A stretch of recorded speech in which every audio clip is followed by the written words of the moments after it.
तो जाता क्या? सोचना पड़ेगा थोड़ा सा, कुछ नहीं, तमाम पोटेंशियल आपके भीतर है, आपके अंदर तमाम पोटेंशियल्स हैं, उसको थोड़ा सा जागृत कर लेना है।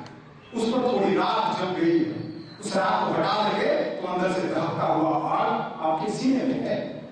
उस आग की गर्मी आपको कहां से कहां तक ले जाएगी, इसकी कल्पना आपने की भी नहीं कि हम कहां तक जा सकते हैं। कलाम ने नहीं सोचा था कि वो मिसाइल मैन और भारत के राष्ट्रपति तक की दूरी तय करेंगे।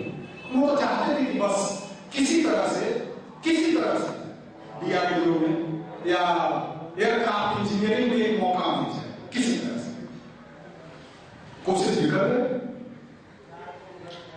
तो तय करना पड़ेगा। और सच में यदि आप अपने पूरे मनोयोग के साथ, पूरी निष्ठा के साथ आप पढ़ाई करेंगे तो बेकार नहीं जाएगा। इंजीनियरिंग में हो गया तो अच्छा, नहीं हुआ तो और अच्छा, यकीन मानिए, हो गया तो अच्छा, नहीं हुआ तो और अच्छा। तैयारी की, नौकरी मिल गई तो बढ़िया, नहीं मिला तो बहुत, क्योंकि आपके लिए दूसरे दरवाजे खुल रहे हैं। भगवान एक साथ सारे दरवाजे बंद नहीं करता। यीशु मसीह ने कहा है, आप, भगवान इतना निर्दयी नहीं है कि वो आपके विकास के तमाम दरवाजे एक साथ बंद कर देगा। एक दरवाजा बंद करता है तो दूसरा खोल देता है। आपको उधर देखना पड़ेगा। और दरवाजा इसलिए बंद करता है कि शायद उसके लायक आपकी तैयारी सही नहीं हो रही है, या उसके लायक आपकी कार्य क्षमता सही नहीं।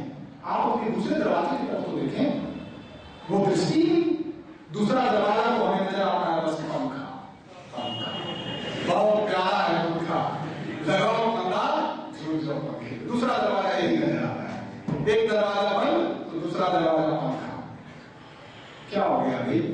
उस दृष्टि को थोड़ी उभार लानी हुई, उस दृष्टि को। बातें बहुत सारी है मित्रों, हम अपनी वाणी को यही विराम देंगे। कुछ आवश्यक काम से हमें भी जाना है। कहाँ नोटिस है?